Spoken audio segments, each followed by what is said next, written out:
نبی اکرم صلی اللہ علیہ وسلم کی پیدائش سے صرف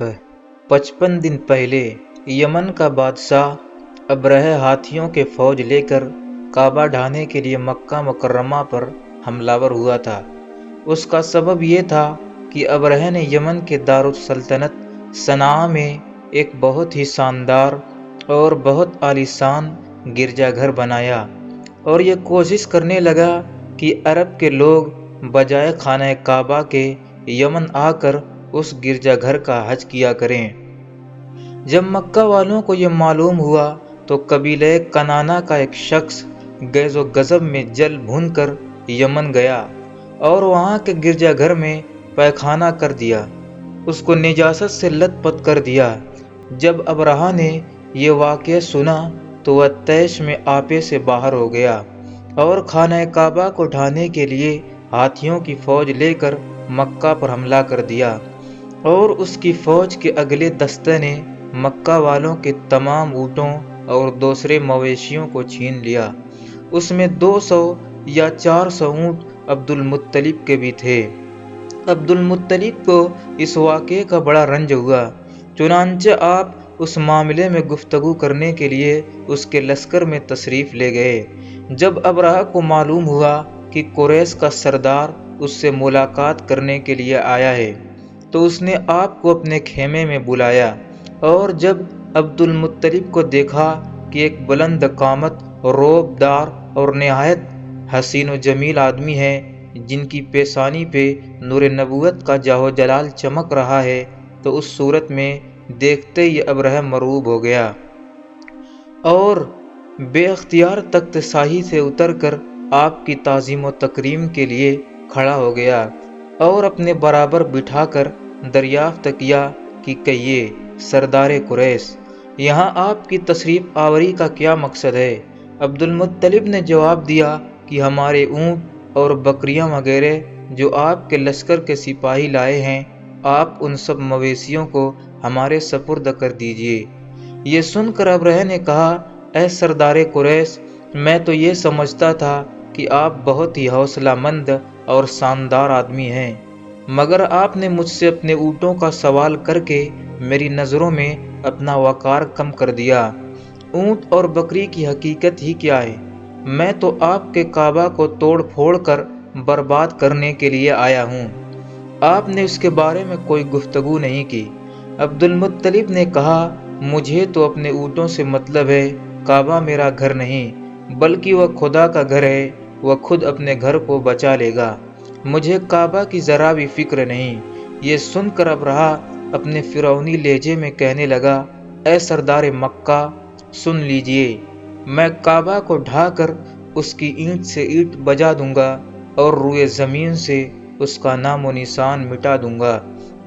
کیونکہ مکہ والوں نے میرے گرجا گھر کی بڑی بے حرمتی کی ہے، اس لیے میں اس کا انتقام لینے کے لیے کعبہ کو مسمار کر دینا ضروری سمجھتا ہوں۔ عبد المطلب نے فرمایا، پھر آپ جانے اور خدا جانے، میں آپ سے سفارش کرنے والا کون؟ اس گفتگو کے بعد ابرہہ نے تمام جانوروں کو واپس کر دینے کا حکم دیا اور عبد المطلب تمام اونٹوں اور بکریوں کو ساتھ لے کر اپنے گھر چلے آئے اور مکہ والوں سے فرمایا کہ تم لوگ اپنے مال مویشیوں کو لے کر مکہ سے باہر نکل جاؤ اور پہاڑوں کی چوٹیوں پر چڑھ کر اور دروں میں چھپ کر پناہ لو۔ مکہ والوں سے یہ کہہ کر پھر خود اپنے خاندان کے چند آدمیوں کے ساتھ لے کر خانہ کعبہ میں گئے اور دروازے کا حلقہ پکڑ کر انتہائی بے قراری اور گریزاری کے ساتھ دربار الہی میں دعا مانگی، اے اللہ، بے شک ہر شخص اپنے اپنے گھر کی حفاظت کرتا ہے، لہٰذا تو بھی اپنے گھر کی حفاظت فرما اور صلیب والوں اور صلیب کے پجاری عیسائیوں کے مقابلے میں اپنی اطاعت شعاروں کی مدد فرما۔ عبد المطلب نے یہ دعا مانگی اور اپنے خاندان والوں کے ساتھ لے کر پہاڑ کی چوٹی پر چڑھ گئے اور خدا کی قدرت کا جلوہ دیکھنے لگے۔ ابرہہ جب صبح کو ڈھانے کے لیے اپنے لشکر جرار اور ہاتھیوں کے قطار کے ساتھ آگے بڑھا اور مقام مگمس میں پہنچا تو خود اس کا ہاتھی جس کا نام محمود تھا ایک دم بیٹھ گیا۔ ہر چند مارا اور بار بار للکارا مگر ہاتھی نہیں اٹھا۔ اسی حال میں قہر الہی ابابیلوں کی شکل میں نمودار ہوا اور ننھے ننھے پرندے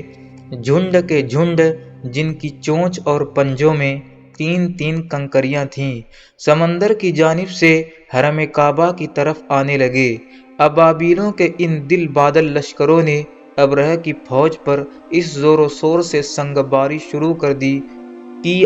کی آن میں ابرہہ کے لشکر اور اس کے ہاتھیوں کے پرکھچے اڑ گئے۔ ابابیلوں کی سنگ باری خداوند قہار و جبار کی قہر و غضب کی ایسی مار تھی کہ جب کوئی کنکری کسی فیل سوار کے سر پر پڑتی تو وہ اس آدمی کے بدن کو چھیدتی ہوئی ہاتھی کے بدن سے پار ہو جاتی تھی۔ ابرہہ کی فوج کا ایک آدمی بھی زندہ نہیں بچا اور سب کے سب ابرہہ اور اس کے ہاتھیوں سمیت اس طرح ہلاک و برباد ہو گئے کہ ان کے جسموں کی بوٹیاں ٹکڑے ٹکڑے ہو کر زمین پر بکھر گئیں۔ امید کرتا ہوں دوستوں ویڈیو آپ کو پسند آئی ہوگی۔ اگر ویڈیو پسند آئی ہو تو ہمارے چینل کو ضرور سبسکرائب کر لیں تاکہ آنے والی نئی ویڈیو کی نوٹیفیکیشن آپ کو موصول ہو سکے۔